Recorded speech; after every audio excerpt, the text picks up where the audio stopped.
बिस्मिल्लाहिर्रहमानिर्रहीम। Acute gastritis के हवाले से आज गुफ्तगू करेंगे।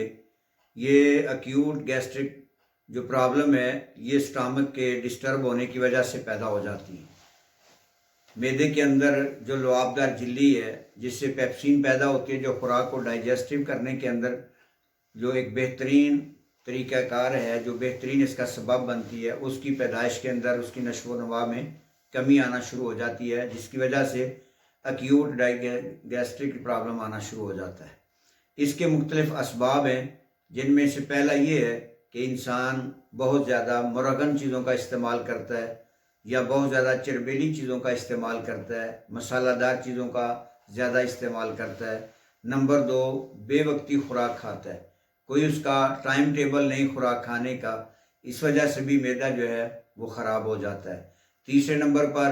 जो हम अपनी मेडिसिन इस्तेमाल करते हैं पेन किलर, उससे भी स्टमक बहुत ज़्यादा मुतासर होता है और गैस्ट्रिक प्रॉब्लम पैदा होने शुरू हो जाते हैं। नंबर 4, जो हम पेन किलर के अलावा हम एंटीबायोटिक्स का इस्तेमाल करते हैं मुख्तलिफ प्रॉब्लम के लिए, उसकी वजह से भी गैस्ट्रिक प्रॉब्लम आना शुरू हो जाते हैं। इसके अलावा भूख जो है वो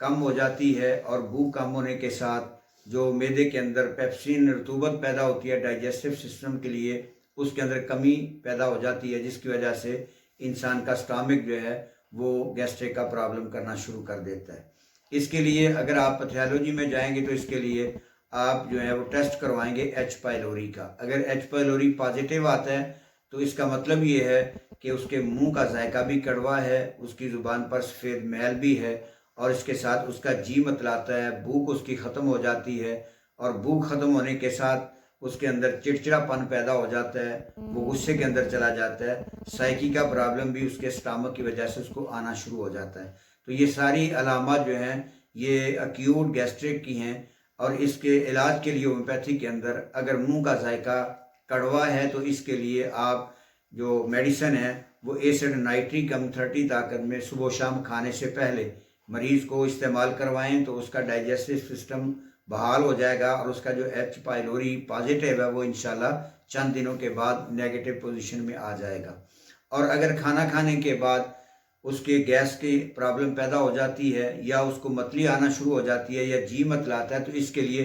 नक्स व मिका मेडिसिन जो है वो आप इस्तेमाल करेंगे और इसी के साथ आप एपिकाकना जो है उसको 30 ताकत में इस्तेमाल करेंगे तो इंशाल्लाह उसके लिए बहुत ज़्यादा फ़ायदा होगा। दूसरा ये कि अगर मुरगन चीज़ें खाने के बाद गैस्ट्रिक प्रॉब्लम आती है, भूख और प्यास ख़त्म हो जाती है, मरीज़ सुस्ती का शिकार हो जाता है, तो ऐसे मरीज़ के लिए पल्साटीला 30 ताकत में 2 टाइम सुबह शाम आप इस्तेमाल करवाएं तो इंशाल्लाह मरीज़ को उससे बहुत फ़ायदा होगा। और अगर मैदा डिस्टर्ब होने से गैस्ट्रिक प्रॉब्लम होने की वजह से उसकी ज़ुबान पर सफ़ेद रंग की तह की मैल की तह बन जाती है तो उसके लिए एंटीमोनियम क्लोराइड मेडिसिन अगर आप इस्तेमाल करवाएंगे तो उससे बहुत जल्द फ़ायदा हो जाएगा। इसी वजह से अगर स्टमक फेज जो है एसोफेग जो खुराक की नाली है उसके अंदर प्रॉब्लम आना शुरू हो जाता है तो इसके लिए एक मेडिसिन होम्योपैथी की रूबीनिया 30 ताकत में अगर आप सुबह शाम इस्तेमाल करवाएंगे तो इंशाल्लाह आपके मरीज़ को बहुत जल्द उससे फ़ायदा होना शुरू हो जाएगा।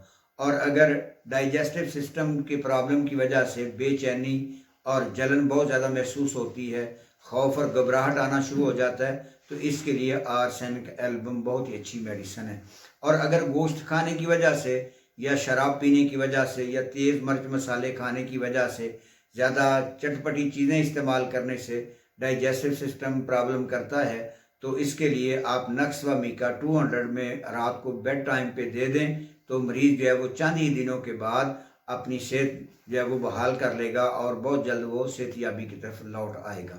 तो एक्यूट गैस्ट्रिक प्रॉब्लम जो है इसके अंदर होम्योपैथिक की मेडिसिन अगर आप इस्तेमाल करेंगे इसमें बहुत ज़्यादा आपको फ़ायदा हासिल होगा। अस्सलाम वालेकुम।